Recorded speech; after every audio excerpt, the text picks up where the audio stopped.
কি কেউ ডিস্টার্ব করতো তুমি ছেলেরা আশপাশে? আমি আবার বলতাম তুমি ছেলের সাথে যাও না, ওখানকার দিনকাল বালা না, তুমি হুদা ছেলের সাথে যাও, কই ডাক দিলে যাও না, তুমি যাও না, ছেলের সাথে হইলো না, তুমি ছেলের সাথে হেলতা যাও, কে লিগে তুমি যাও না, তুমি হুদা মেয়ের সাথে। আমাকে খুঁজছে না ইমানদারি কথা।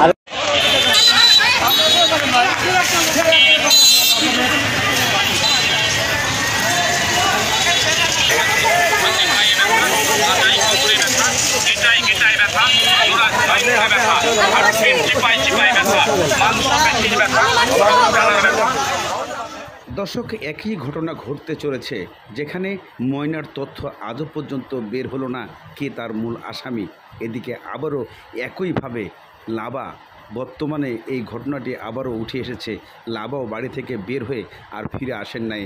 হাহাকার করছে তার স্বজনরা, হাহাকার করছে তার মা। কেনই বা বাংলাদেশে একটার পর একটা এমন ঘটনা ঘটছে। এদিকে বগুড়ায় শ্বশুরবাড়ির লোকের পরে একটা অভিযোগ করায় যে ঘটনা ঘটে গেল তা অবাক। মায়ের সাথে দুপুরে মাছ ভাত খাওয়াই ছিল শিশু নাবার জীবনের শেষ খাওয়া। প্রতিবেশীর বাড়িতে যাওয়ার কথা বলে বাসা থেকে বের হয়ে আর বাড়িতে ফেরা হয়নি প্লে শ্রেণীতে পড়ুয়া নাবার। 5 দিন নিখোঁজ থাকার পর তার বস্তাবন্দি নিথর দেহ মিলল বাড়ির পাশেই। কোনো জায়গায় পাই নাই, সবাই ঘুরছে, কেউ ভাত নাই, সব জায়গায় মাইকিং করা হয়েছে, সব জায়গায় ছবি ছাড়া হয়েছে। আমার মায়ের বিচার চাই, আপনারা বিচার দিবেন আমার মায়ের। অবুঝে শিশুর নির্মম পরিণতি কিছুতেই মেনে নিতে পারছেন না স্বজনরা। আদরের মেয়ের সাথে কাটানো শেষ স্মৃতির কথা বলতে গিয়ে কান্নায় ভেঙে পড়েন দুঃখিনী মা খাদিজা বেগম। মেয়ে আমারে বলছে, আম্মু আমি মাছ খাবো, পাঙ্গাস মাছ। আমি বাজার থেকে মাছ কিনে না মাঝে একসাথে মা মেয়ে দুপুর টাইমে খাইছি। লাস্ট খাওয়া, লাস্ট একসাথে বসা।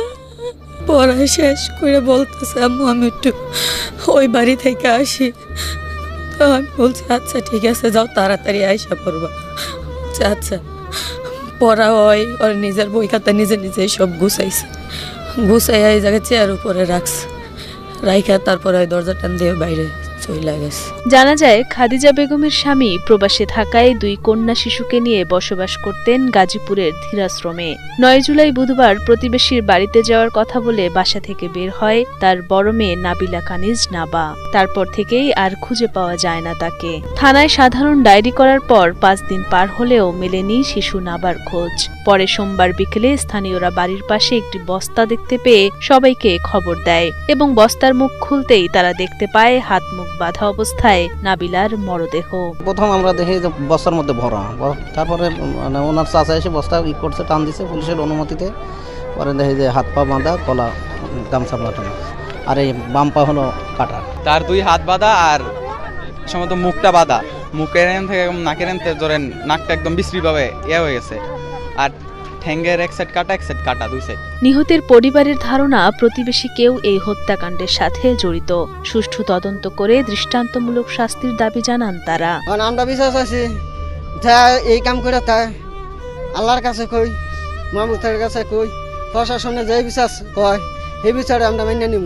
প্রশাসনের আমরা বিশ্বাস চাই, আমরা প্রশাসনের চাই। খবর পেয়ে ঘটনাস্থলে এসে মরদেহ উদ্ধার করে আইন শৃঙ্খলা বাহিনী। প্রাথমিকভাবে এটিকে পরিকল্পিত হত্যাকাণ্ড বলে ধারণা করছে পুলিশ। জড়িতদের দ্রুত আইনের আওতায় আনার আশ্বাস দিয়েছেন তারা। এতে একটা হত্যা বলে আমরা ধারণা করছি। তা আমরা এই যে তদন্ত নেমেছি, তদন্ত পর্যায়ে আছে, ওরা বাদী পক্ষ, ভিকটিম পক্ষ থেকে একটা অভিযোগ দায়ের করে আমরা হত্যা মামলা নেব এবং আমরা অলরেডি তদন্ত আমাদের কার্যক্রমের পাশাপাশি আমরা শুরু করে দিয়েছি। প্রকৃত ফাঁসির দাবি করি আল্লাহ জানে। আমরা এই সামনে আমরা দুনিয়ার থেকে দেখা যে এই বিচার আমরা পাবলিক করতারি, হ্যাঁ মানে তাই রাখতে করতারি কাটতারি। চাচারাও বড় চাচাও সৌদি আরবে আছে, ছোট্ট চাচা মানে আছে গেছে যে 1 বছর হয়েছে বাইরে, আর এক শুরু এক।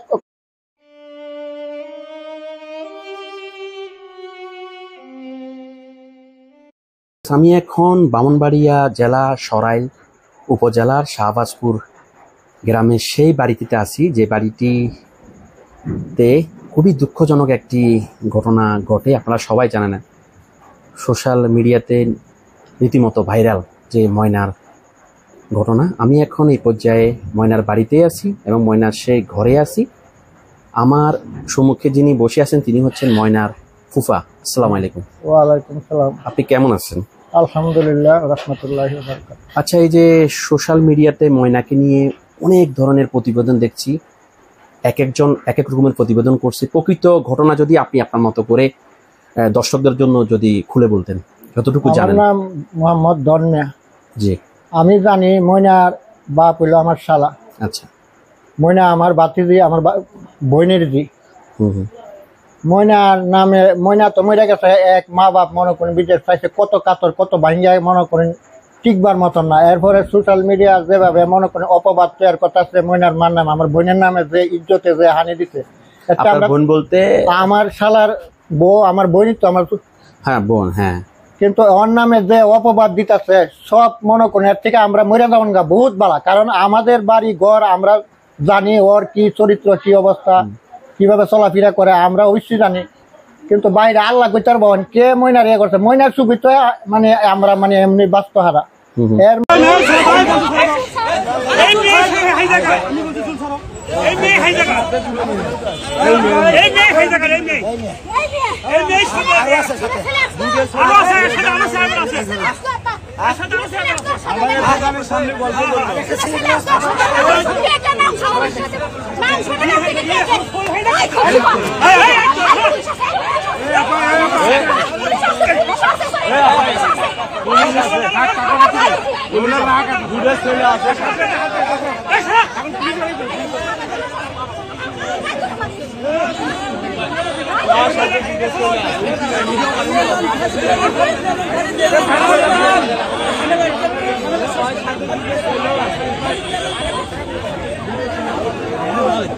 আমাকে খুঁজিচ্ছে না ইমানদারি কথা।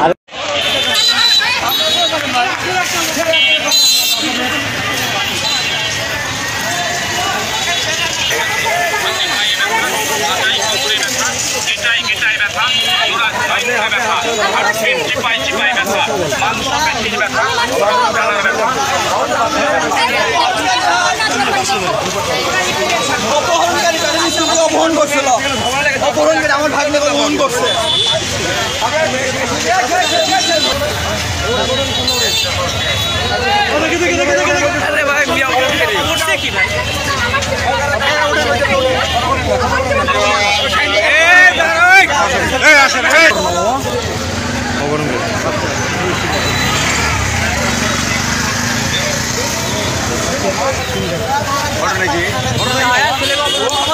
অপহরণ করছে আপনার, আমারই ভাগ্নে অপহরণ করছে ব্যাটালি স্কুল থেকে।